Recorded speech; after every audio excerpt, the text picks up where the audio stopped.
The morning my parents signed over their home to my younger sister as a wedding gift, my phone never rang. No one called. No one texted. No one even thought to tell me. I found out because a wedding photographer accidentally emailed me the final invoice. I was listed as the family's financial contact. The irony would have been funny if it hadn't hurt so much. For 5 straight years, I'd quietly been making the mortgage payments on that very house. 5 years, 60 monthly payments, thousands of dollars transferred without a single missed month. I wasn't trying to buy the house. I was trying to keep my parents from losing it. Yet somehow they managed to hand it to my sister in a single afternoon. Without ever mentioning my name, I'm an accountant by profession.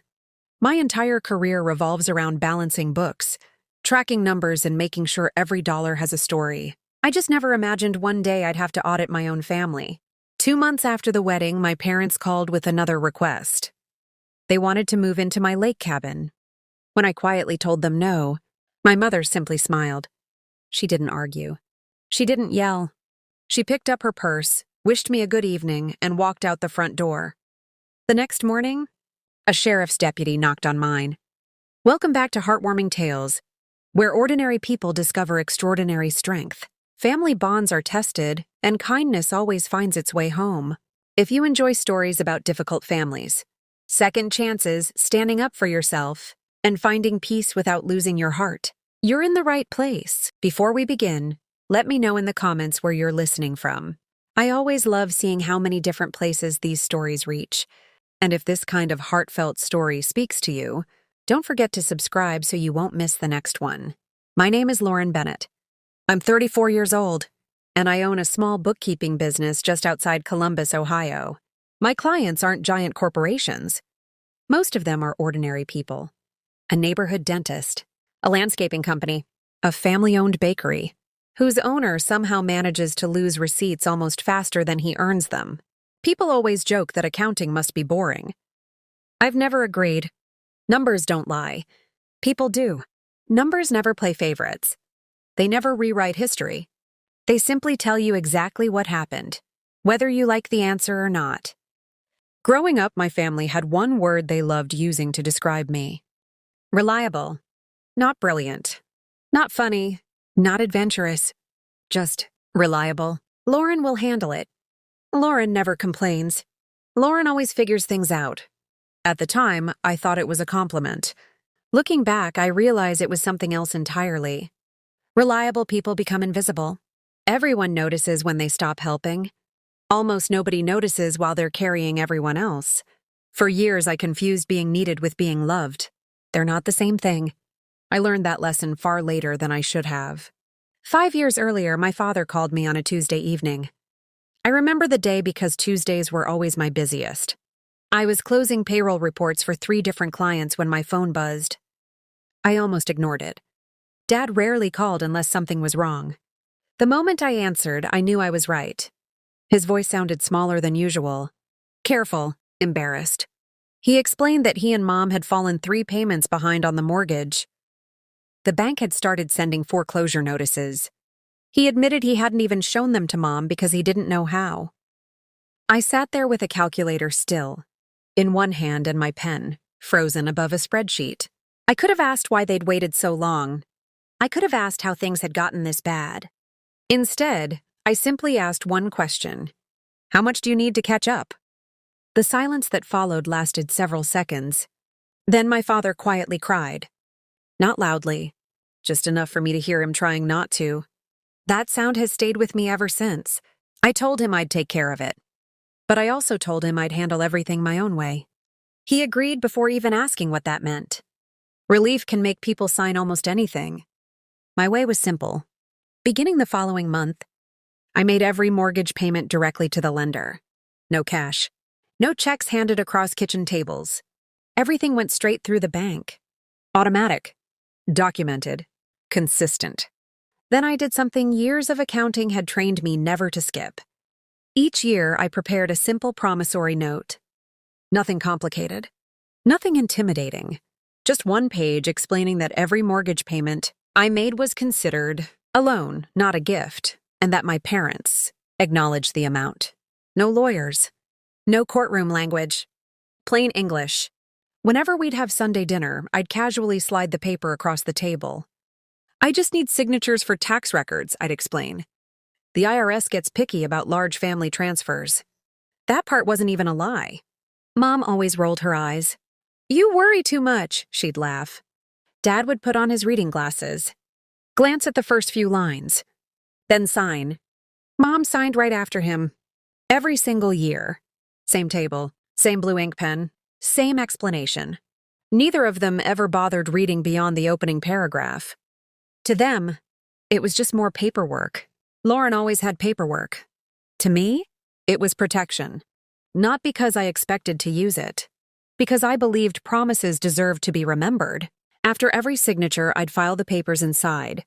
A hard plastic storage box, sitting on the top shelf of my office closet. Year 1, Year 2, Year 3, Year 4, Year 5. Behind each signed note sat, matching bank statements with every payment, highlighted in yellow marker. I wasn't collecting ammunition. I was preserving history.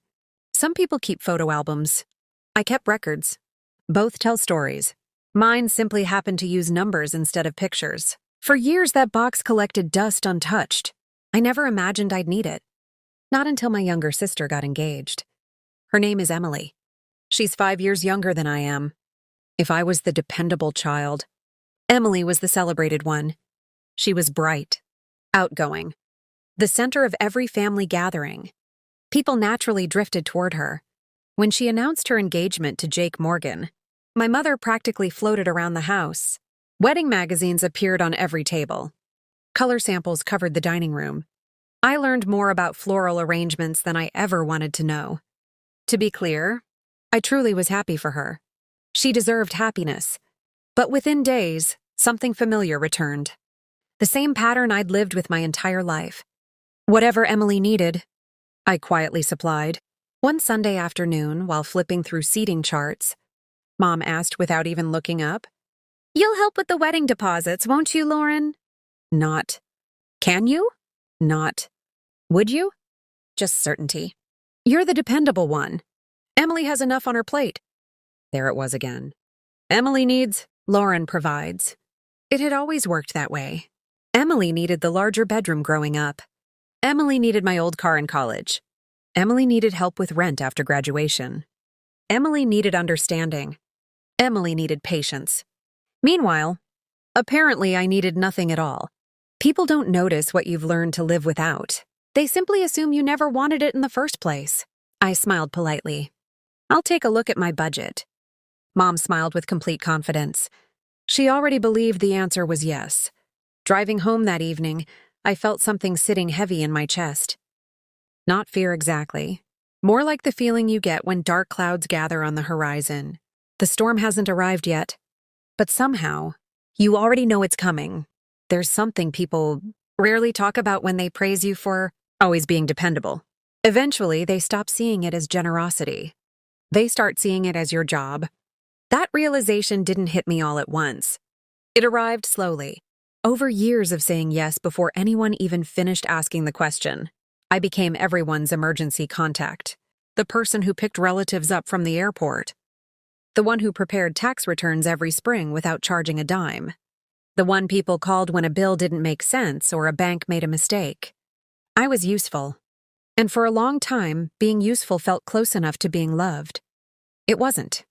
A load-bearing wall doesn't get thanked. People simply expect it to keep holding the roof.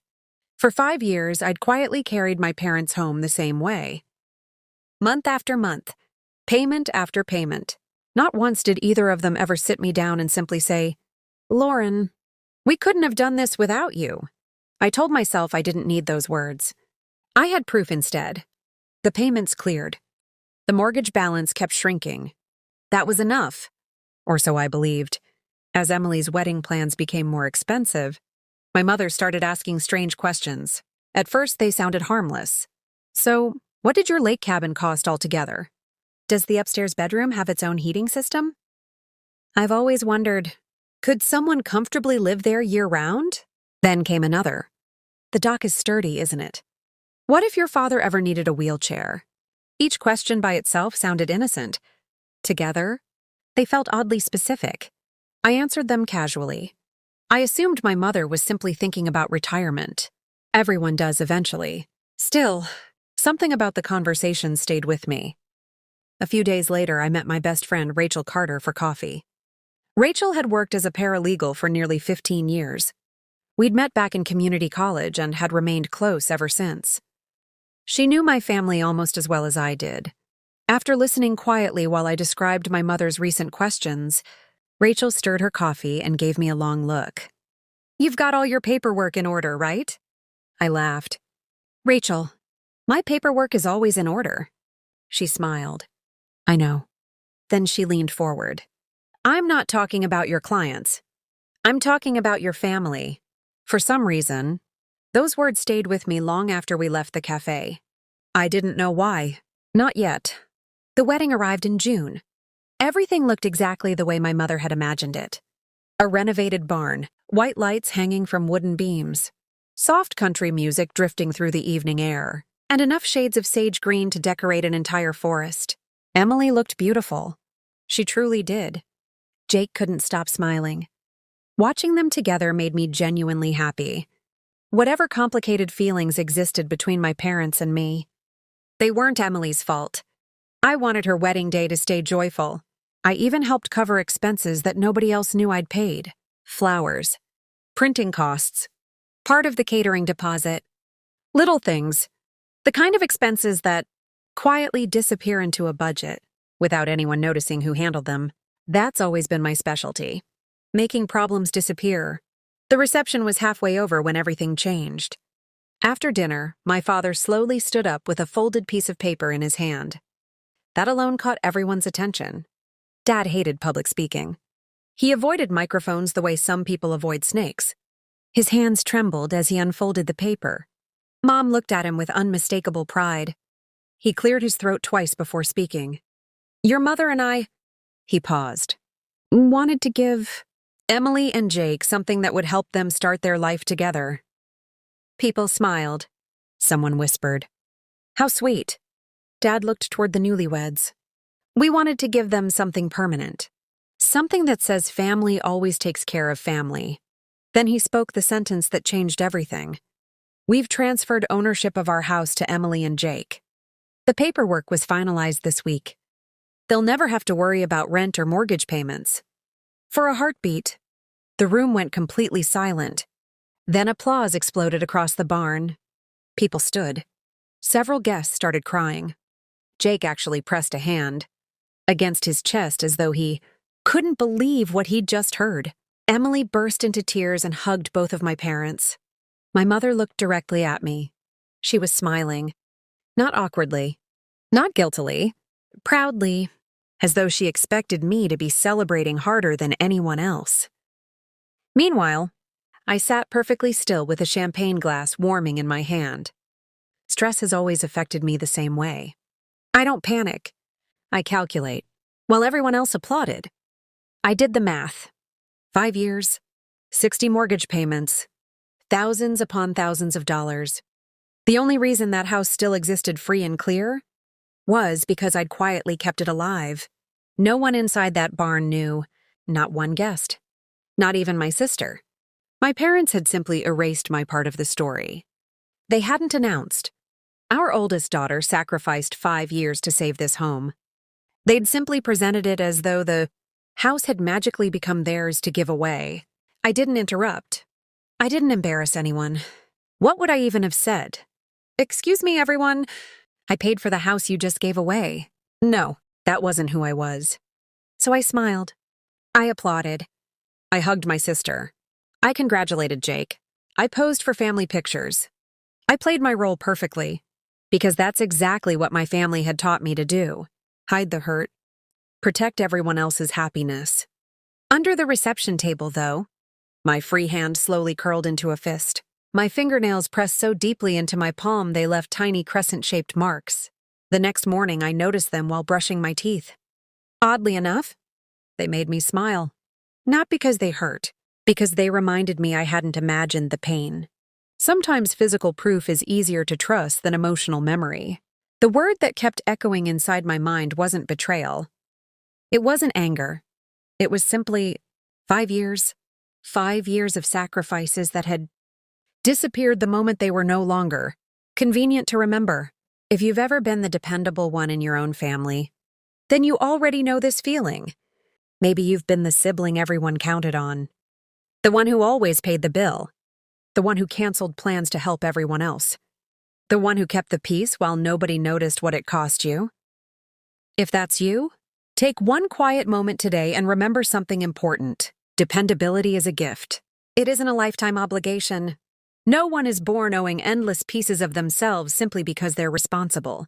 That night after the reception ended, I drove home alone. 40 miles of dark Ohio highways stretched ahead of me. The radio stayed off. I needed silence more than music. When I finally reached my apartment, I didn't even bother changing out of my dress. Instead, I grabbed the small folding step stool from the laundry room and walked into my home office. The plastic storage box still sat on the highest shelf, exactly where I'd left it 5 years earlier. A thin layer of dust covered the lid. I carried it down carefully and placed it on the floor. Then I opened it.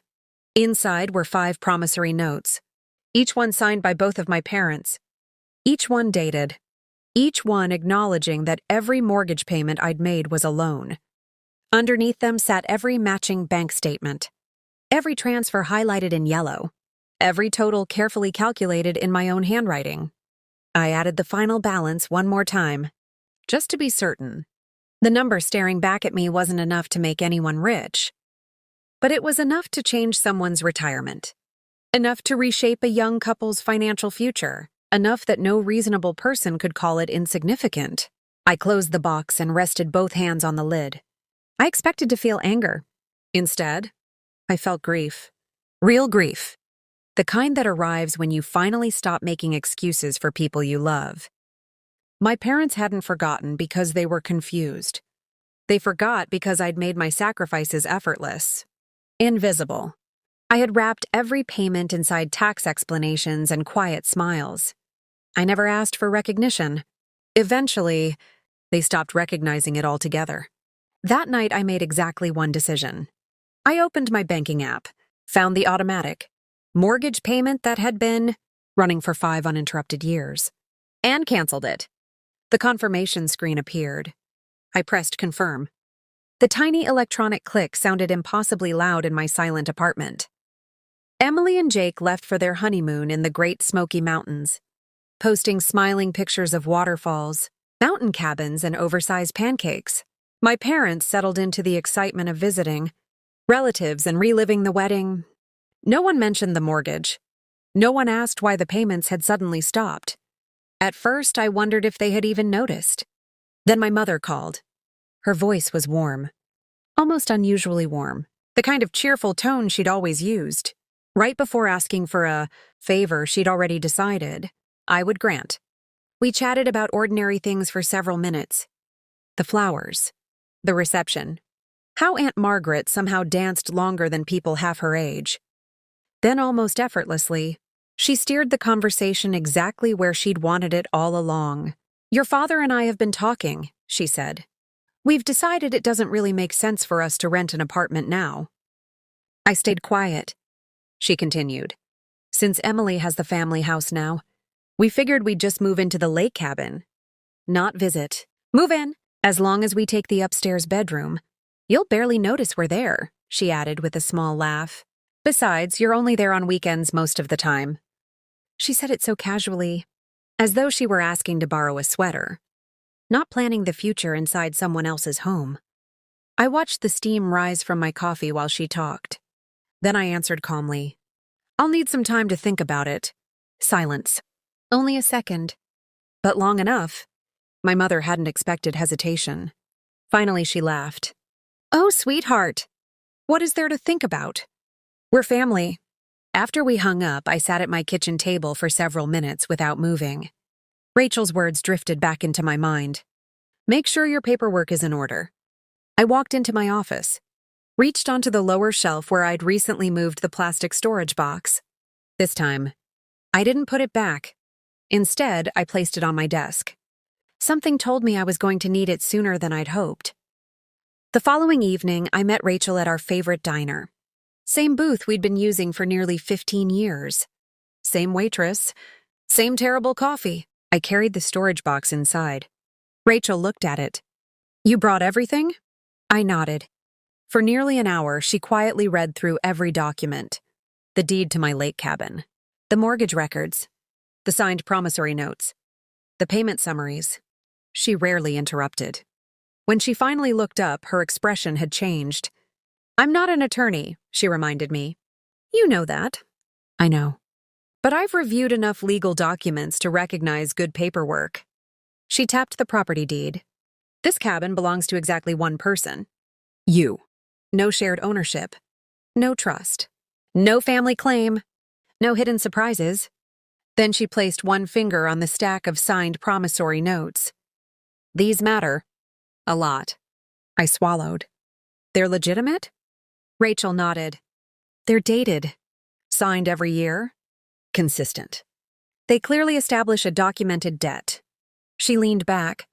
"Lauren, your parents legally acknowledged borrowing this money." The words felt heavy, almost unreal. I stared down at the papers. "I don't want to sue anyone." Rachel smiled gently.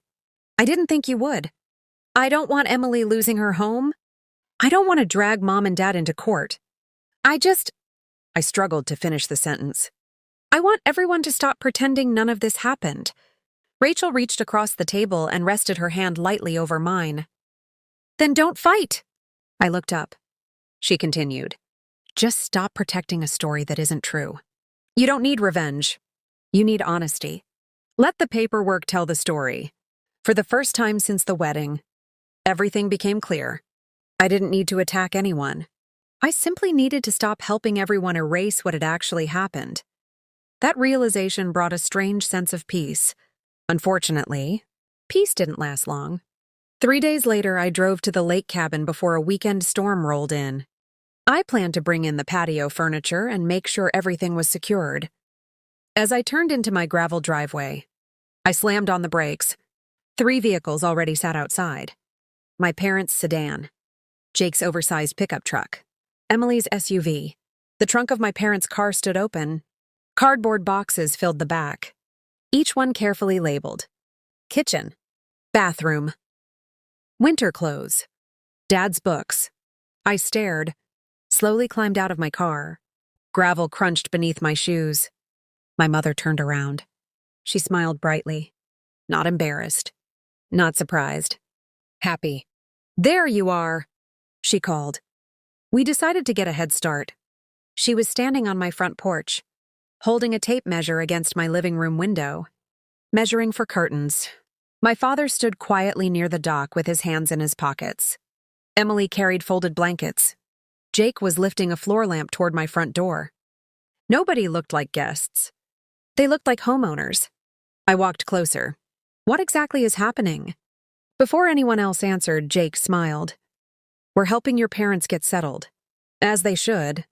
Then he added confidently, "Family property belongs with the family that needs it." The sentence hung in the air. Simple? Confident. Completely wrong. I looked from one face to another. Not one of them seemed to think permission was necessary. In their minds, this decision had already been made. I realized something painful. They weren't asking to move in. They believed they already had. Rain clouds gathered above the lake. The wind picked up. I could have demanded everyone leave immediately. Instead, old habits won one last time. "Come inside," I said quietly. "We'll talk." I unlocked my own front door, made a fresh pot of coffee, set mugs on my own kitchen table, then watched my family sit around it, as though they were interviewing me for permission to stay in a house they'd already claimed. My mother spoke first. She always did. Her voice was gentle, reasonable, almost persuasive. "We're getting older. Rent keeps going up. Starting over somewhere new would be difficult." Every sentence sounded perfectly sensible. Every sentence carefully avoided one important fact. None of this belonged to them. Emily joined in. "You hardly use this place during the week. It mostly sits empty. Wouldn't it make you happy knowing Mom and Dad are comfortable?" Jake leaned back in one of my dining chairs as though he'd owned it for years. They need it more than you. You've got your apartment. They've earned this. Family. Need. Responsibility. The same words, repeated in different ways. Words I'd heard my entire life. For one brief moment, I almost gave in. 30 years of habit is difficult to overcome. Then I noticed my father. He hadn't spoken once. He simply stared into his coffee. Suddenly I realized something. Everything inside that room, the furniture, the dishes, the coffee maker, the house itself. I'd paid for every single piece. Yet somehow, I was the only person being asked to justify staying there. Without saying another word, I stood, walked into my office, lifted the plastic storage box from the shelf, returned to the kitchen. Everyone watched silently. I opened the lid. Instead of pulling out the financial paperwork, my hand reached toward something tucked beneath everything else. A single folded envelope. Its edges had softened with age. I'd almost forgotten it was there. Almost. It was a handwritten letter. From my father. 5 years earlier, written the week I first started making mortgage payments. He hadn't handed it to me. He'd mailed it. One of only 3 handwritten letters he'd ever sent me. I unfolded it carefully, then slid it across the kitchen table. Toward him. I didn't read it aloud. I didn't have to. He recognized his own handwriting instantly. His hands began trembling before he'd finished the first sentence. I remembered every word because I'd read them dozens of times over the years. Lauren, I know I'm asking my own daughter to save our family. You never make me feel ashamed. I'll repay you somehow, even if it takes the rest of my life. I'm sorry it's always you. Love, Dad. He adjusted his glasses. Read the page again. The entire kitchen fell silent. My mother reached toward the letter. I gently rested my hand over it, not to hide it, simply to protect it. Then I quietly said the only sentence anyone needed to hear. I kept everything. I never forgot a promise. Outside, the first raindrops began tapping softly against the windows. Inside, no one said a word. My mother recovered first. She always did. For just a second, the letter had softened the room. Dad had been reminded of the promise he'd made. Even Emily looked uncomfortable. But Mom wasn't someone who stayed vulnerable for long. She straightened her shoulders, folded her hands neatly on the table, and smiled as though none of us had just watched my father relive one of the hardest moments of his life. That letter was written years ago, she said lightly. Your father gets emotional. She chuckled, hoping everyone else would laugh with her. No one did. Then she looked directly at me. But none of that changes the important part. Families help each other. You have more than enough. We have less. What kind of daughter turns away her own parents? I let her finish. Years ago, I would have rushed to explain myself. I would have apologized for upsetting everyone. I would have searched for some compromise that left me carrying the weight again. This time, I simply took a slow breath. Then I answered, no, just one word. Calm. Respectful. Final. Everyone looked at me. I love both of you, I continued. I always will. I'll gladly help you plan your retirement. I'll help you find a comfortable place to live. I'll even sit down and go over every dollar together. But this cabin is my home. You won't be moving in. I'm finished pretending otherwise just to keep everyone comfortable. Silence settled over the kitchen. Emily stared down at her coffee. Jake shifted in his chair. For once, he didn't seem to have another confident speech ready. Only my mother kept looking directly at me. Her expression slowly changed. Not sadness. Not disappointment. Something colder. Then, she smiled. It wasn't a loving smile.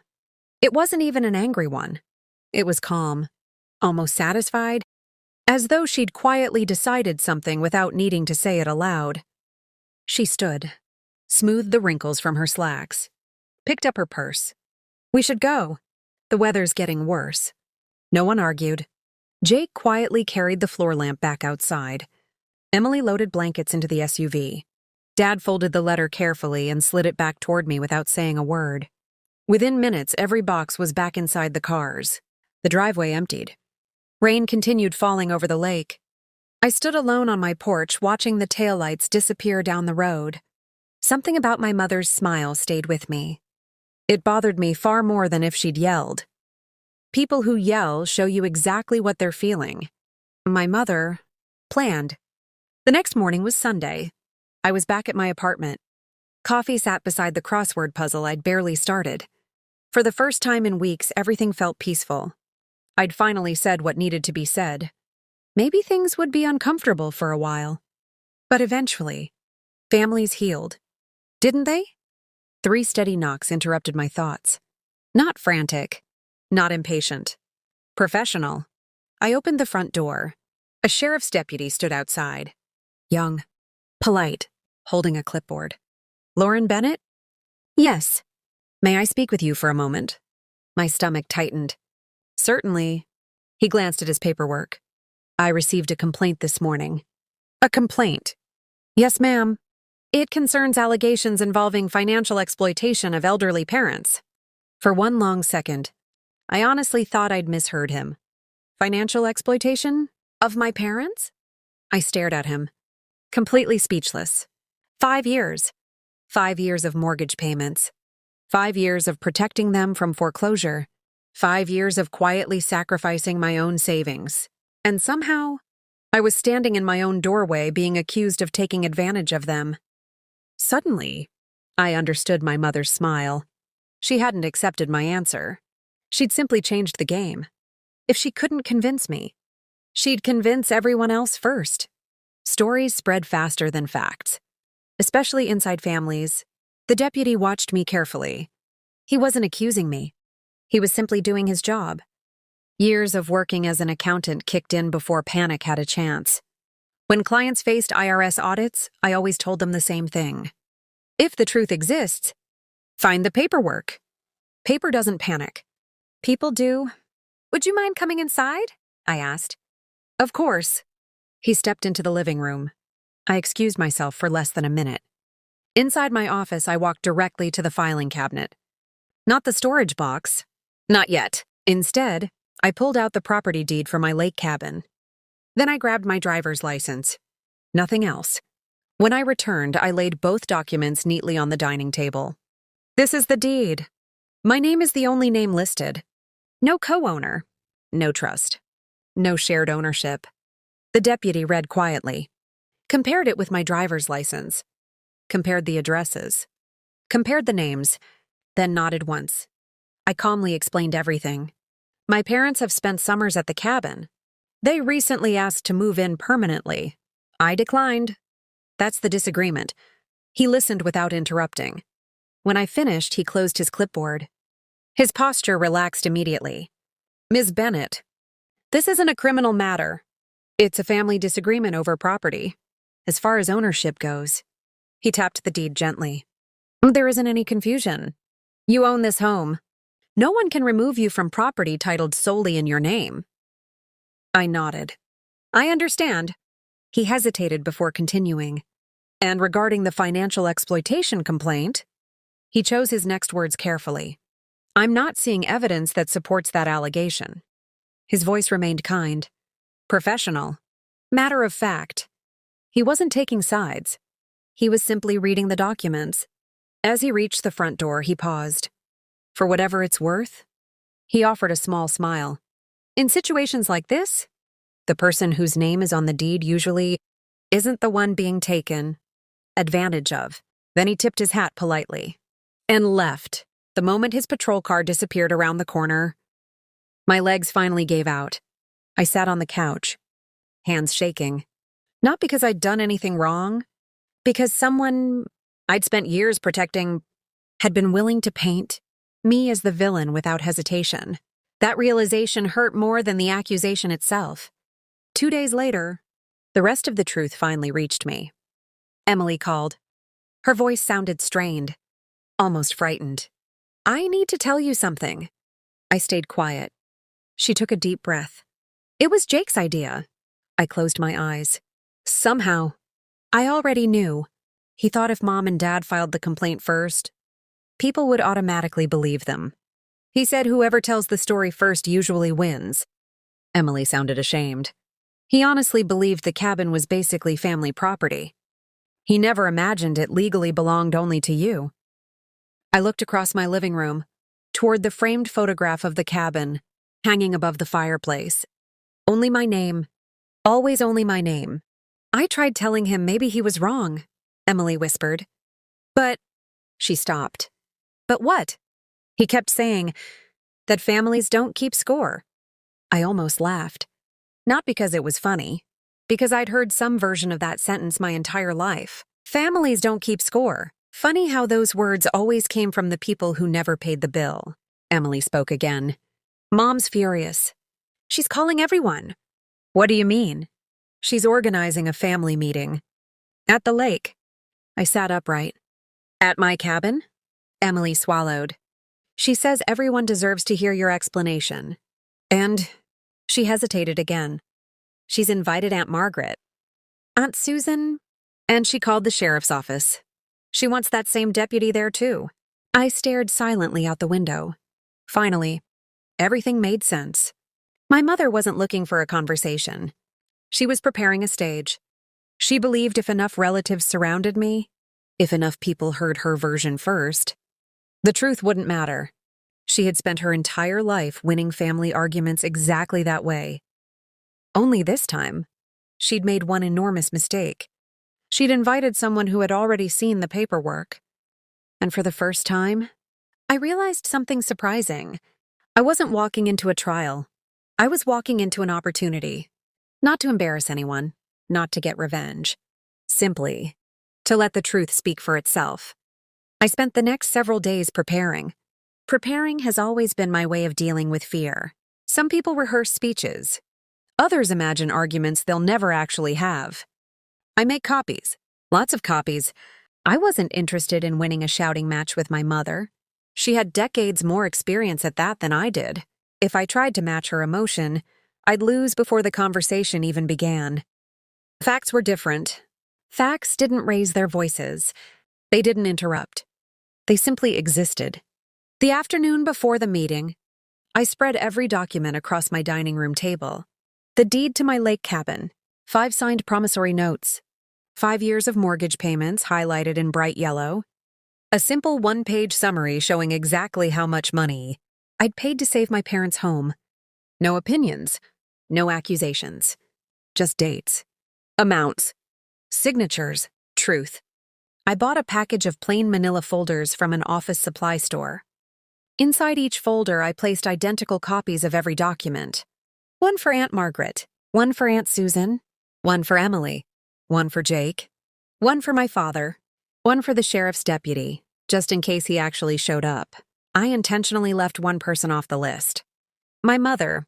She already knew the truth. She'd simply chosen not to live inside it. Late that evening, I called Rachel. I read through my entire plan. When I finished, she was quiet for a moment. Then she asked one question. Promise me something. What? Don't argue. I wasn't planning to. No. I mean, don't defend yourself. If your mother starts accusing you, don't take the bait. I frowned. Why? Because the second you start arguing, the conversation becomes 2 different opinions. And your mother has spent her whole life winning battles built on opinions. Rachel paused. You don't need opinions. You've got paperwork. Let the documents do the talking. I grabbed a pen and wrote 4 words across the inside cover of my own folder. Let the paperwork speak. It became my entire strategy. Sleep barely visited me that night. Maybe 4 hours, perhaps less. The next morning, I dressed the same way I dressed for difficult client meetings. Simple navy slacks, white blouse, comfortable shoes. Nothing flashy, nothing apologetic, just professional. Before leaving my apartment, my phone rang. Dad, I answered immediately. His voice sounded exhausted, almost frightened. Lauren. Yes, Dad? There was a long pause before he finally spoke again. Please. His words were barely above a whisper. Please don't bring the letter. I closed my eyes. Mom still didn't know he'd written it. He'd kept that apology hidden for 5 years. If she finds out, his voice cracked. It'll make everything worse. For several seconds, neither of us said anything. I loved my father. I truly did. He wasn't cruel. He wasn't manipulative. He was simply someone who had spent his whole life avoiding conflict. Unfortunately, avoiding conflict often leaves someone else carrying it. Finally, I asked him one quiet question. Dad, if you know I've been telling the truth all these years, why are you letting Mom do this? Silence. Long enough that I wondered if the call had disconnected. Then I heard him exhale. Because, his voice trembled, I'm a coward. The honesty in those 3 words nearly broke my heart. It's always been easier to let you handle everything. It's always been easier to let you be strong. I'm sorry. Real tears filled my eyes. Not because I was angry. Because it was the first completely honest conversation we'd had in years. I won't read your letter. I meant it. That's between you and me. But I'm not hiding the truth anymore. I'm done pretending. Another long silence. Then he quietly said, I understand. I love you. I love you too, Dad. We hung up. I picked up the canvas bag filled with folders, locked my apartment, and drove 40 minutes north toward the lake, toward what my mother believed would be my public trial. By the time I arrived, everyone was already there. My backyard looked almost staged. Patio chairs had been arranged in a wide semicircle. Every chair faced one empty seat.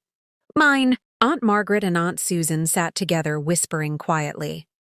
Emily and Jake stood near the dock. Dad sat alone at the edge of the yard, looking out across the water. Near the back stood the same sheriff's deputy who had visited my apartment. He wore plain clothes this time, coffee cup in one hand, watching quietly. Mom stood in the center of the yard like she was hosting a neighborhood gathering. She didn't wait for me to sit down. The moment my feet touched the grass, she began. Ladies and gentlemen, she spoke loudly enough for everyone to hear. I never imagined our family would end up here. Immediately, she launched into her version of events. According to Mom, I'd always been distant, always difficult, always cared more about money than people. She described my parents as elderly and heartbroken. She painted my father as a man simply looking for a peaceful place to enjoy retirement. She explained that I owned a beautiful lake cabin that sat empty most of the week while refusing to let my own parents live there. Every sentence sounded heartbreaking. If you didn't know the facts, you probably would have believed every word. I watched my aunt slowly nod. Jake folded his arms confidently. Emily looked uncomfortable. Dad never lifted his eyes from the lake. Mom finished exactly the way she'd planned. She turned toward me. Her voice softened, almost gentle. Lauren, you've always been the dependable one. You've never needed much. So why are you doing this? The entire yard became silent. Birds chirped somewhere across the lake. A small fishing boat drifted in the distance. Every pair of eyes settled on me. Years ago, I would have tried explaining. I would have defended myself. Not today. Without saying a word, I walked to the patio table, set down my canvas bag, opened it, and began handing out folders. One to Aunt Margaret, one to Aunt Susan, one to Emily, one to Jake, one to my father. Finally, one to the deputy. He accepted it with a small nod. The only person who didn't receive one was my mother. She frowned. What is this? I looked at everyone except her. I'm not here to argue. My voice was calm enough that people leaned forward to hear. I'm only here to share the truth. I pointed toward the first page. Everything you're holding is a copy. The property deed for this cabin. It shows exactly one owner. My name. I let them turn the page themselves. The next documents are signed acknowledgments from my parents. One every year. For 5 years. They confirm that every mortgage payment I made on their home was a loan. Nobody spoke. Papers quietly rustled in the evening breeze. I continued. The final pages are bank statements. They show every payment. Every date. Every dollar. I didn't save my parents' home so I could own it. I helped because I love them, but I wasn't even told it was being given away. I looked toward Emily. I'm not asking for your house. I'm simply finished paying for something that no longer belongs to the people. I agreed to help. Silence. Real silence. Not awkward. Not angry. The kind of silence that only arrives when the truth leaves no room for argument. I watched Aunt Margaret slowly remove her reading glasses. Aunt Susan covered her mouth with one hand. Emily stared at the summary page as though seeing it for the first time. Jake's confidence disappeared one page at a time. Finally, the deputy closed his folder. He stood, looked directly at my mother. His voice remained polite. Professional. Completely calm. Ma'am, I've already reviewed ownership of this property. It belongs solely to Ms. Bennett. He gently tapped the paperwork. And based on these financial records, he paused. I don't see evidence supporting financial exploitation. Instead, he looked toward me. If anything, these documents show your daughter has financially supported the family for years. Then he looked back at Mom. I'd strongly recommend not repeating accusations that official records don't support. No anger, no lecture, just facts. He nodded politely, walked back toward his car, and drove away. The moment his vehicle disappeared around the bend, everything changed. Part 6. 2 weeks passed after the wedding, and I never called my parents. I canceled the automatic mortgage payment I had been making every month for the last 5 years. The confirmation email landed in my inbox with a single sentence. Automatic transfer canceled successfully. 5 years of responsibility ended with one click. It should have felt satisfying. Instead, it felt strangely quiet, like closing the last page of a book you never wanted to read in the first place. I threw myself into work. Small business clients kept me busy. One restaurant owner had misplaced 6 months of invoices. A roofing company couldn't explain why. Payroll was off by nearly $12,000. Numbers made sense. People rarely did. Late Thursday afternoon, my phone buzzed. Mom. I already knew she wanted something. Her cheerful voice answered before I even finished saying hello. Sweetheart, I was just thinking about you. That sentence always meant trouble. We talked about meaningless things first. The wedding flowers. How beautiful Emily had looked. Which relatives danced too much. How Aunt Susan nearly fell into the photo booth. Then her voice softened. Your father and I have been talking. There it was. We've decided that now the house belongs to Emily and Jason. She paused dramatically. Doesn't make sense for your father and me to rent an apartment. I stayed silent. So we thought we'd move into the lake house. Not ask. Thought, as in permanently? I asked. Oh, honey, she laughed. You hardly stay there during the week. It just sits empty. We'd use the upstairs bedroom. She said it like she was discussing where to store Christmas decorations. Not my home. I looked around my bookkeeping office. The framed photo of the lake at sunset. The mortgage documents. The closing papers. Every piece of furniture bought with my own money. My mother had somehow convinced herself all of it belonged to the family. I'll need to think about it, I answered carefully. Silence. A very uncomfortable silence. Then she laughed again. Think about what? It's family. That word. Family? It had always been their master key. The word they used whenever they wanted access to something that belonged to me. Family? Translation. Give us what we want. I ended the call politely. Then I sat motionless for several minutes. Finally, I stood up, walked into my office closet, and took down the plastic document box. This time I didn't put it back. I carried it to my desk. I stared at it for almost an hour. Not because I wanted revenge, because I finally understood I wasn't protecting anyone anymore. I was protecting a lie. The next evening, I met my best friend Rachel at our favorite diner. We'd been friends since community college. Rachel worked as a legal assistant and had spent almost 15 years reading contracts, deeds, wills, and settlement agreements. She wasn't an attorney. She always reminded people of that. But she'd probably read more legal paperwork than most lawyers. When our food arrived, I slid the plastic box across the table. I need another pair of eyes. She opened it. She read every document, every promissory note, every highlighted bank transfer, every yearly acknowledgement. She didn't interrupt, didn't comment, didn't even touch her fries. After almost 30 minutes, she finally looked up. The lake house? She picked up the deed, belongs to one person. You. I nodded. No joint ownership. No life estate. No family trust. No transfer rights. She smiled slightly. Legally, your parents own exactly 0% of this property. I felt my shoulders relax. I hadn't realized I'd been carrying that fear. Then she tapped the stack of promissory notes. These, however, she looked directly at me, are very real. My stomach tightened. They signed every year.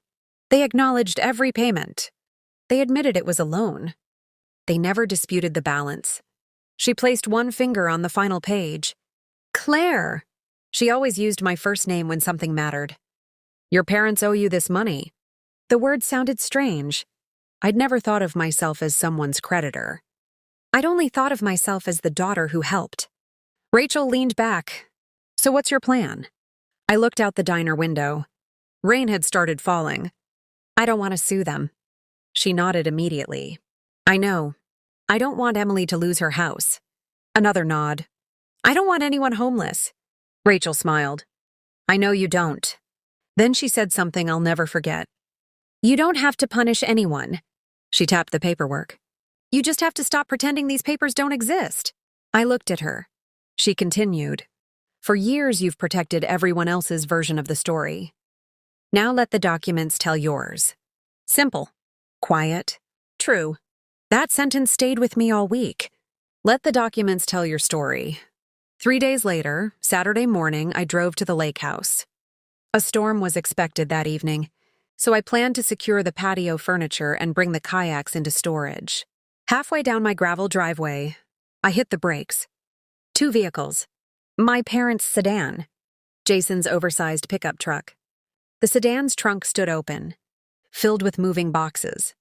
Not luggage, moving boxes. Each one labeled with black marker. Kitchen. Bathroom. Dad's books. Winter clothes. My heart began pounding. My mother stood on the front porch, holding a tape measure, measuring my windows. My father stood quietly near the dock, staring across the water. Emily and Jason carried a floor lamp toward my front door. Toward my front door? I parked, stepped out. The gravel crunched loudly beneath my shoes. My mother turned. Oh, perfect, she called happily. There you are. No embarrassment. No guilt. Just excitement. We've started measuring curtains. I looked from the boxes, to the lamp, to the tape measure. What exactly are you doing? Jason answered before anyone else could. Getting your parents settled. He smiled confidently. It's the right thing to do. Then came the sentence. The sentence that explained everything. Property should stay with the family that needs it. I stared at him. He actually believed that, not legally, morally. In his mind, need created ownership. My mother nodded approvingly. Emily smiled nervously. My father remained silent.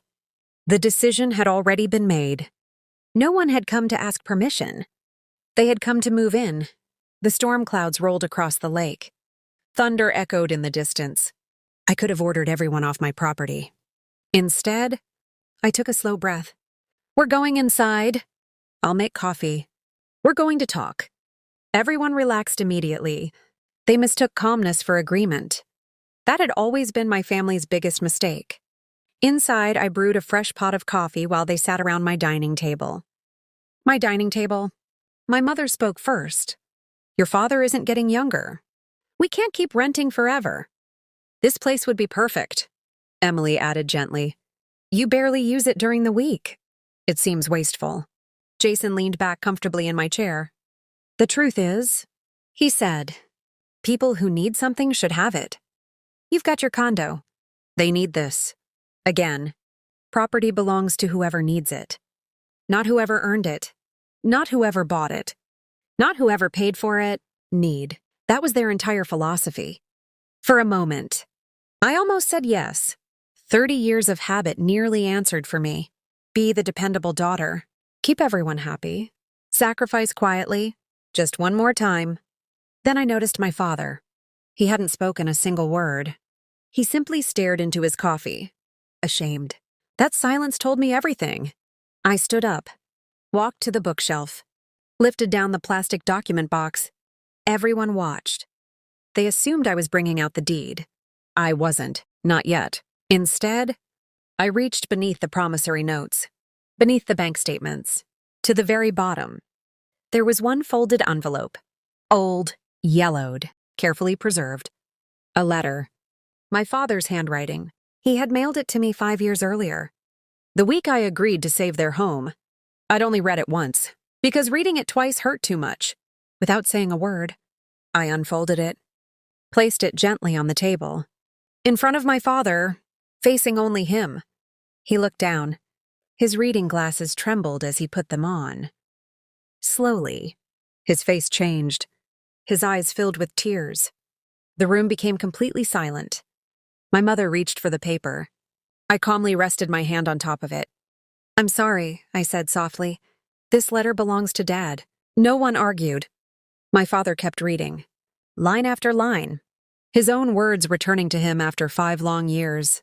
When he finished, he didn't speak. He simply closed his eyes.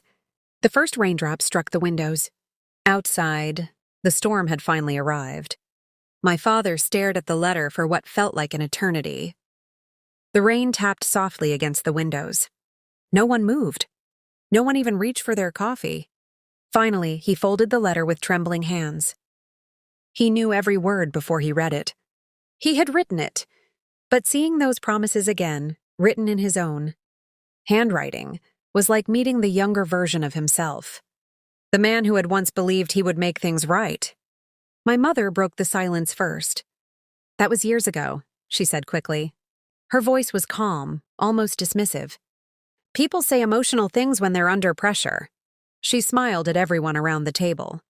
"Your father has always been sentimental." She laughed softly, trying to shrink the moment. "It doesn't change anything." Then she looked directly at me. "Family still helps family. You've always had more than enough. We're your parents. What kind of daughter refuses to help her own parents?" There it was. Not gratitude. Not apology. Only expectation. As if everything that had happened during the last 5 years had never existed. I waited until she finished speaking. Then I answered with one word. "No." Not loudly. Not angrily. Simply, no. Everyone froze. Even the rain seemed quieter. I folded my hands together. "I love both of you. I always will. I'll gladly help you find a place to live. I'll even help organize your retirement finances. I'll review budgets. I'll negotiate with landlords. I'll help however I reasonably can." Then I looked around my own dining room. But this house, I rested my hand on the kitchen table, was mine. "You will not be moving in." Silence. Emily stared at me as though she were looking at a stranger. Jason leaned forward. "You can't be serious." "I am." He shook his head. "This is unbelievable." I smiled politely. "No, this is simply the first time anyone has asked." He opened his mouth to argue again. My mother raised her hand to stop him. She looked at me for several seconds, long enough to make me uncomfortable. Then, she smiled. It wasn't warm. It wasn't kind. It wasn't forgiving. It was a tiny smile, almost satisfied, like someone who had just solved a difficult puzzle. "All right," she said. "If that's your decision." She stood, straightened her jacket. "We should leave before the roads flood." Her voice sounded perfectly pleasant. Too pleasant. She picked up her purse. Emily quietly gathered the lamp. Jason carried it back toward his truck. My father folded the letter one final time and slid it gently across the table toward me. "I think this belongs with you." His voice barely rose above a whisper. I nodded. It always has. Within 10 minutes, they were gone. The moving boxes disappeared. The trucks backed out of the driveway. Their tail lights faded through the rain. I stood alone on the porch watching them leave. Most people would have felt relieved. I didn't. That smile stayed with me. It bothered me all evening. My mother had never accepted defeat that gracefully. Never, she argued. She negotiated. She guilted people. She cried when necessary. But she didn't simply walk away smiling. That wasn't like her. Something was coming. I just didn't know what. The next morning was Sunday. The storm had passed.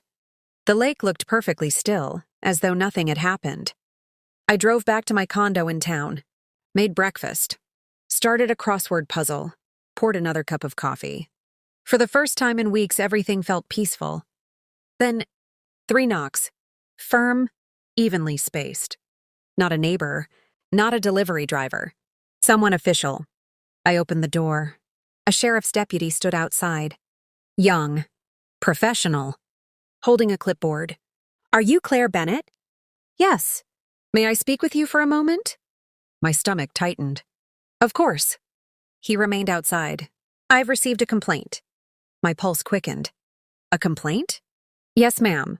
He glanced down at the paperwork. "It was filed this morning by your parents." For several seconds, I honestly thought I'd misheard him. "My parents?"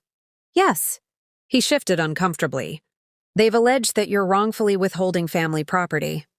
I blinked. "I'm sorry." "What?" He continued reading carefully.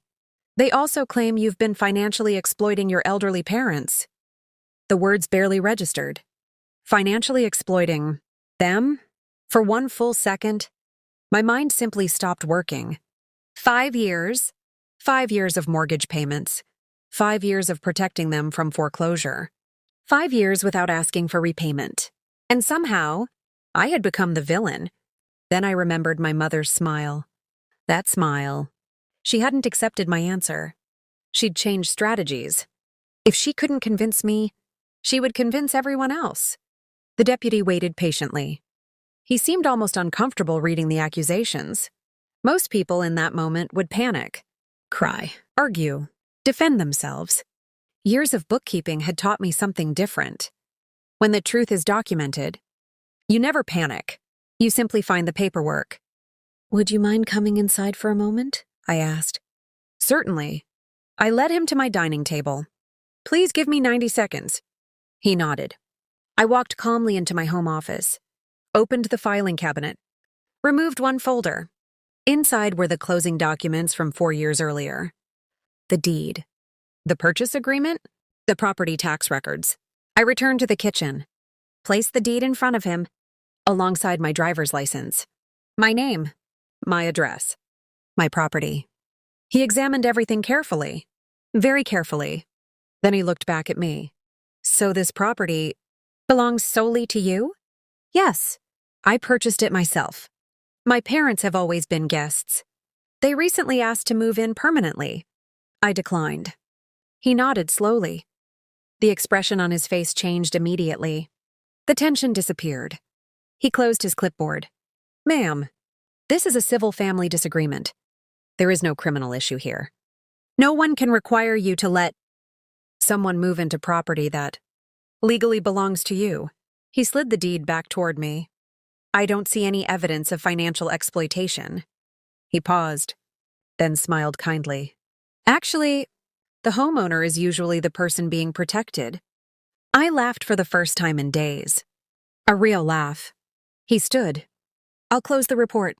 As he reached the door, he stopped. "For what it's worth." He looked back over his shoulder. "I think you handled this exactly the right way." Then he left. I locked the door behind him, walked into my living room, sat down on the couch, and finally, my hands began shaking. Not from fear, from relief, because the truth had survived its first real test, and the paperwork had spoken exactly the way Rachel promised it would. 2 days later, my phone rang. "Emily," she sounded terrified. "Claire, is it true?" "What exactly?" "The lake house. Does it really belong only to you?" I closed my eyes. "Yes." "It always has." Silence. Then she whispered something that explained everything. "Mom's furious. She's calling everyone. She's organizing a family meeting." I sighed. "A family meeting?" Emily's voice grew even quieter. "At the lake house." I almost laughed.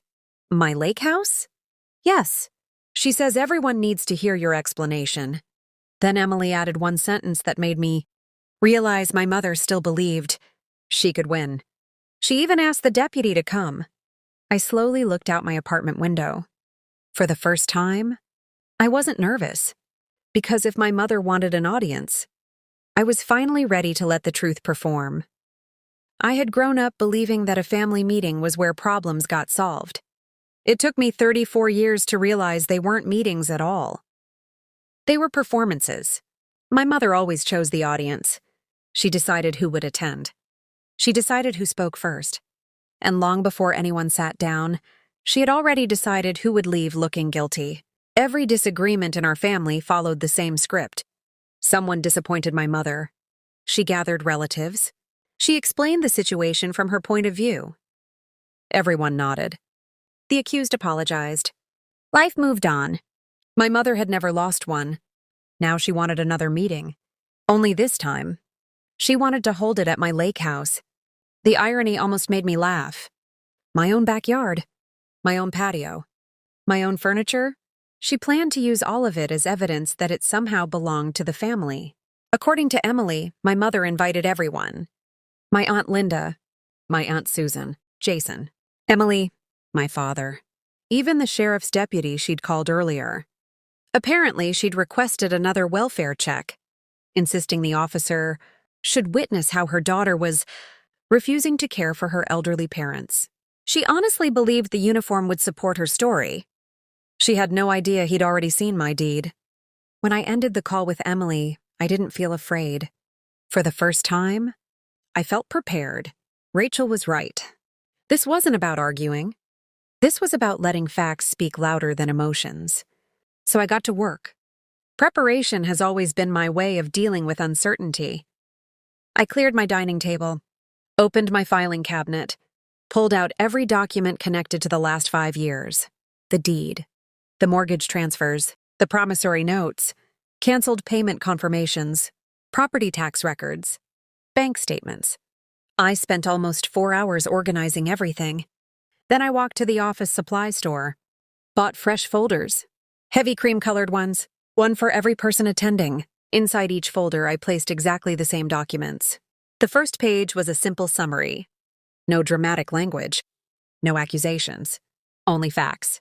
5 years of mortgage payments, total amount contributed, dates, signed acknowledgments, running balance. Behind that came the promissory notes, one after another, each bearing my parents' signatures. Then the highlighted bank statements. Then the deed proving I alone owned the lake house. Nothing extra. Nothing emotional. Paperwork doesn't need adjectives. Truth rarely does. When I finished, 7 identical folders sat neatly across my dining table. One for Aunt Linda, one for Aunt Susan, one for Emily, one for Jason, one for my father, one for the deputy if he actually came, one for myself. There was one document I deliberately left out. My father's letter. That wasn't evidence. It wasn't a legal document. It wasn't something I wanted strangers reading. It belonged only to him and me. Late that evening, I called Rachel. I think I'm ready. She listened while I explained my plan. When I finished, she was quiet for a few seconds. Then she asked one question. What are you going to do when your mother starts accusing you? I'll defend myself. No. Her answer came instantly. Don't. I frowned. What do you mean? The second you argue, you lose. I didn't understand. She explained patiently. Your mother is better at emotional debates than anyone you've ever met. She'll interrupt. She'll cry. She'll change subjects. She'll make everyone feel sorry for her. She's practiced that her entire life. I leaned back in my chair. So what do I do? Rachel smiled. You don't debate. You distribute folders. Then you let everyone read. She paused. Paper doesn't interrupt. That sentence made me laugh. No, I admitted. It doesn't. Exactly.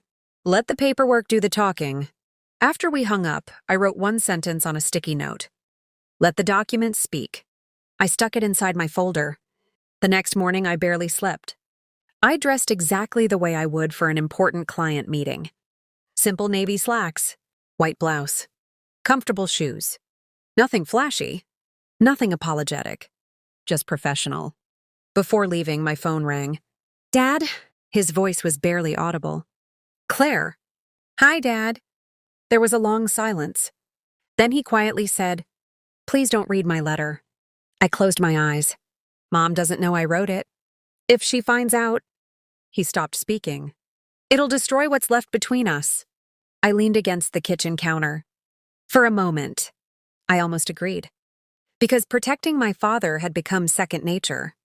I'd protected him from financial stress, protected him from embarrassment, protected him from difficult conversations, protected him from my mother's temper.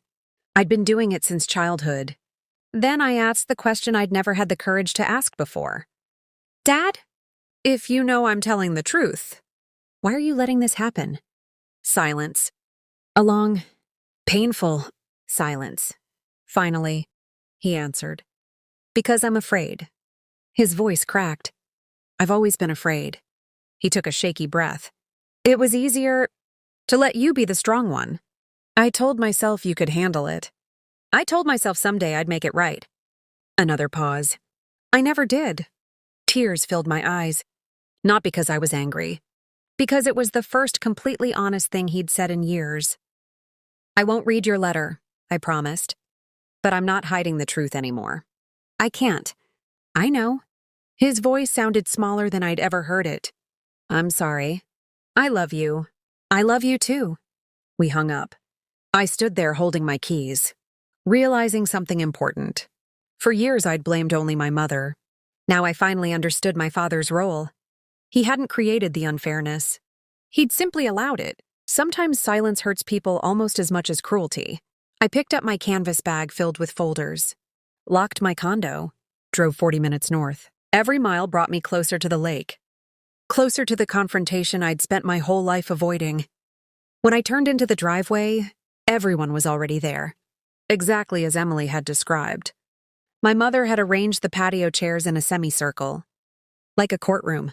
One empty chair faced everyone else.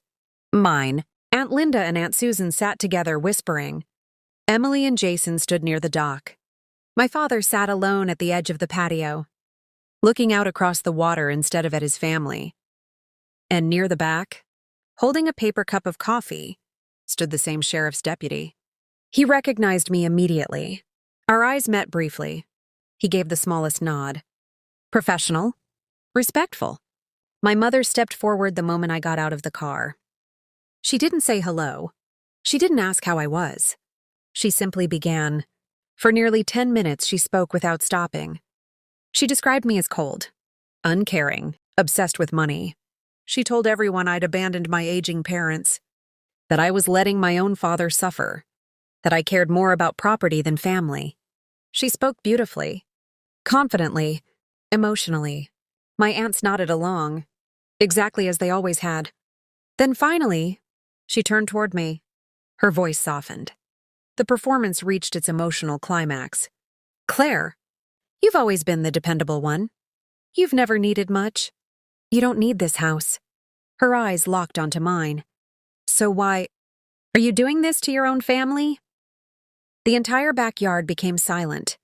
Everyone waited for me to defend myself, to argue, to cry, to yell. Instead, I bent down, opened my canvas bag, and began handing out folders. One to Aunt Linda, one to Aunt Susan, one to Emily, one to my father, one to the deputy. He accepted it with another quiet nod. Jason accepted his reluctantly. Only one person received nothing. My mother.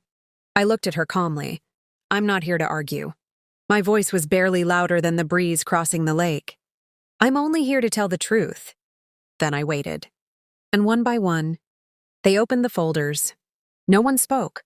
The only sounds were the gentle waves, brushing against the dock and the rustling of paper as each folder opened.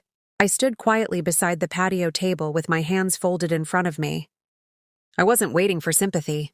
I wasn't waiting for anyone to choose my side. I was waiting for them to finish reading. Because for the first time in my life, I wasn't asking people to believe me.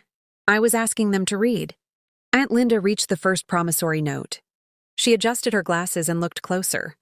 Then she flipped to the second, the third, the fourth, the fifth. Every page carried the same two signatures. My parents. She slowly looked up at my father. Frank. Her voice barely rose above a whisper. You signed all of these? My father didn't answer immediately. He stared at the ground.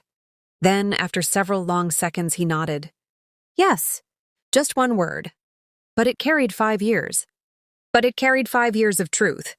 Across the patio, Aunt Susan pressed one hand against her chest. I had no idea. Neither had anyone else. My mother stepped forward. They're only family papers. They don't mean anything. No one answered her. Emily was still reading. She reached the bank statements. Every payment highlighted, month after month, year after year. Her eyes widened. She flipped back to the summary page. Then forward again. Then back once more. She was checking the math. Exactly the way I would have. Finally, she whispered, "Claire, you really paid all of this?" I nodded. I did. She looked toward our parents. "You never told me." Neither of them spoke. Jason finally broke his silence. "This can't be right." He grabbed the summary page. "There has to be some mistake." "There isn't." He frowned. "You expect us to believe you've been paying their mortgage for 5 years?" "I don't expect you to believe me." I pointed toward the paperwork. "I expect you to read." His jaw tightened. For the first time since I'd met him, he didn't have a quick answer. The sheriff's deputy quietly reviewed the documents one last time. He'd already seen the deed days earlier. Now he understood the rest of the story. 5 years, every payment documented, every promise acknowledged, every signature authentic. He closed the folder carefully.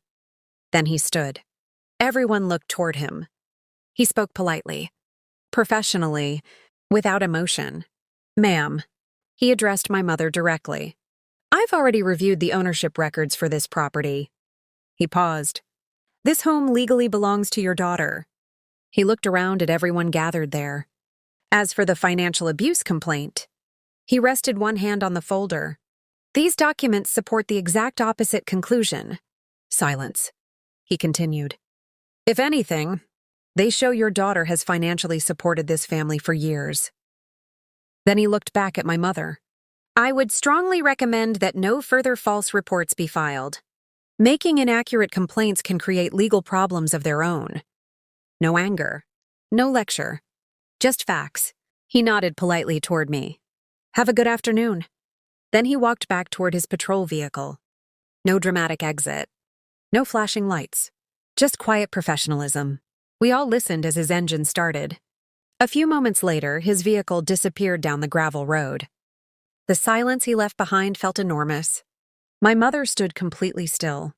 For perhaps the first time in her life, no one was looking at her. They were all looking at the paperwork. Suddenly, her composure cracked. "You kept records on your own parents?" Her voice rose sharply. "You collected evidence against us?" I looked at her calmly. "I kept records of money I loaned." "That's different." "You planned this." "No. I planned to protect myself." "You smiled at us every Sunday." "Yes." "And every Sunday you signed another acknowledgement." Her face turned red. "We trusted you." My answer came quietly. "And I trusted you." That sentence landed harder than anything else I'd said all afternoon. My mother looked away. Emily slowly stood from her chair. She was still holding the folder. Her hands trembled slightly. She looked from the documents to me, to our parents, then back to the summary page. "What does this mean?" Her voice sounded frightened. "Does this mean our house isn't really ours?" Everyone looked at me. I could have answered 100 different ways. I could have frightened her. I could have demanded immediate repayment. I could have reminded everyone that legally I had options. Instead, I shook my head. "No. The house is still yours." She looked confused. "It is?" "Yes. I didn't come here to take your home." Jason finally spoke again. "Then why bring all this?" I smiled gently. "Because I needed everyone to know the truth. Nothing more." I turned toward Jason. "A few days ago you told me something." He frowned. "I did?" I nodded. "You said property belongs to the family who needs it." He shifted uncomfortably. "I remember." I held his gaze. "I see it differently." He waited. I answered softly. "I believe property belongs to the person who earned it." No one argued. Not even Jason. Because there wasn't a single document on that table supporting his opinion. Only mine. The evening sun reflected across the lake, turning the water bright gold. Somewhere in the distance, a fishing boat drifted quietly across the shoreline. For the first time I could remember, no one in my family was trying to speak over someone else. The truth had done all the talking. After several long minutes, I finally broke the silence. I'm not asking anyone to repay me today. Everyone looked surprised. I'm not placing a lien on Emily's home. I'm not filing a lawsuit. I'm not trying to punish anyone. My mother looked genuinely confused. Then, what do you want? I took one sheet of paper from my folder. I wrote down 3 requests. I placed it gently on the table. Nothing more. My father picked it up first. He read every line carefully. The first request was simple. My lake house would never again be treated as shared family property. The second, my parents would manage their retirement using their own finances. And if they wanted my advice, they would ask for it, not expect my money. The third, a sincere apology. Not through text. Not over the phone. Right here, in front of everyone who had listened to accusations against me. The same people deserved to hear the truth. My father looked at the page for a long time. Then, without saying a word, he reached for the pen. My father held the paper for a long time. His hands trembled slightly. The evening breeze lifted one corner of the page, but he kept reading every line as if he wanted to memorize each word. Then, without saying anything, he reached for the pen. He signed his name. No hesitation. No excuses. Just one quiet signature. When he finished, he looked up at me. For the first time in years, he didn't look like a man trying to avoid conflict. He looked like a father. I'm sorry, Claire. His voice cracked. I've been apologizing to myself for years. I just never had the courage to say it to you. He took a deep breath. You saved our home. You protected us. And I let everyone act as though none of it mattered. He lowered his eyes. I knew the truth every single day. I watched you carry responsibilities that should never have belonged to you. And I stayed quiet. A tear slipped down his cheek. I told myself I was keeping the peace, but I wasn't. I was asking my daughter to pay the price for my silence. He looked directly at me. No father should ever do that. I'm deeply sorry. For a moment, neither of us spoke. 30 years of quiet disappointment seemed to dissolve into one honest conversation. It didn't erase the past. Nothing could. But honesty has a way of opening doors that denial keeps locked forever. Then everyone looked toward my mother. She remained standing near the edge of the patio, arms folded tightly, jaw clenched. She stared out across the lake instead of at anyone sitting around the table. The silence stretched longer than anyone expected. Finally, Aunt Linda spoke. Softly. Carol, you should say something. My mother didn't answer. Aunt Susan added quietly, she deserves to hear it. Another long silence. My mother slowly walked back to the table. She picked up the paper, read the 3 requests, then looked at me. For the first time in my life, she wasn't trying to convince anyone. She wasn't performing. She wasn't searching for another argument. She simply looked tired, older than I had ever noticed before. I never thought about how much you carried. The words came slowly, almost painfully. I kept telling myself you were strong, so I kept giving you more. She swallowed hard. I told myself your sister needed help more than you did. She shook her head. I never stopped to ask whether you needed someone too. My eyes filled with tears, not because the apology was perfect. It wasn't, but because it was real. She picked up the pen, signed the paper. Then she looked directly at me. I'm sorry, Claire. I'm sorry for expecting instead of appreciating. I'm sorry for confusing your kindness with obligation. I'm sorry I made you feel invisible. The words sounded unfamiliar coming from her. Almost awkward. But they were enough. I stood, walked around the table, and hugged her. Not because everything had been fixed. Not because the pain had disappeared. But because forgiveness begins long before trust fully returns. She hugged me back. Briefly, quietly. Emily wiped tears from her face. She walked over next. I'm sorry too. I should have asked questions. I should have noticed. I didn't. I smiled. You were never asked to notice. But now you know. She nodded. I do. Jason remained by the dock for several minutes before walking toward us. His confidence from a week earlier was gone. "I owe you an apology." He extended his hand. "I judged you without knowing the whole story. I thought I understood what family meant." "I was wrong." I shook his hand. "Now we both know." He smiled sheepishly. "I'll never underestimate a bookkeeper again." That made everyone laugh. Even my father. The tension that had filled the backyard all afternoon finally disappeared. As the sun settled lower over the lake, we sat together, not as opponents, but as a family finally willing to tell the truth. We talked honestly about retirement, about budgeting, about downsizing into a smaller home that actually fit my parents' needs. For the first time, they asked for my advice instead of assuming they were entitled to my resources. That difference meant everything. Over the next several months, things slowly changed. My parents found a comfortable townhouse only 15 minutes from Emily.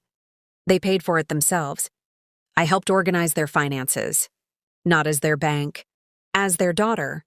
Emily and Jason built their marriage without depending on me financially. Our relationship became healthier because expectations had finally been replaced with respect, and the lake house stayed exactly where it had always belonged. Mine. Sometimes my parents visit for dinner, but now they call first. They knock before walking in. They bring dessert instead of moving boxes. Funny how respect often begins with the smallest habits.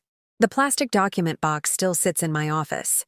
Only now it isn't hidden on the top shelf. It rests inside an ordinary filing cabinet with everything else. I rarely open it anymore. I don't need to. Those papers already did what they were meant to do. They didn't destroy my family. They saved it. Because sometimes love doesn't need louder words. Sometimes it simply needs honest boundaries.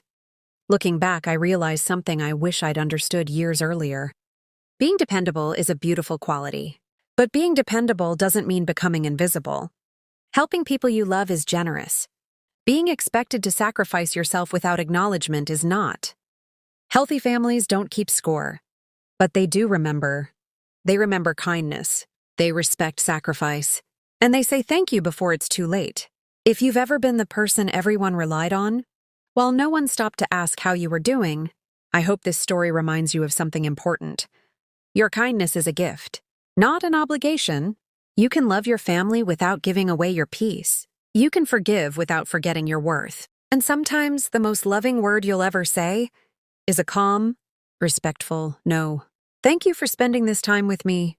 If this story touched your heart, let me know in the comments where you're watching from and whether you've ever had to set a difficult boundary with someone you love. Until next time, remember this. The strongest families aren't built on silent sacrifice. They're built on honesty, gratitude, and the courage to value every heart equally.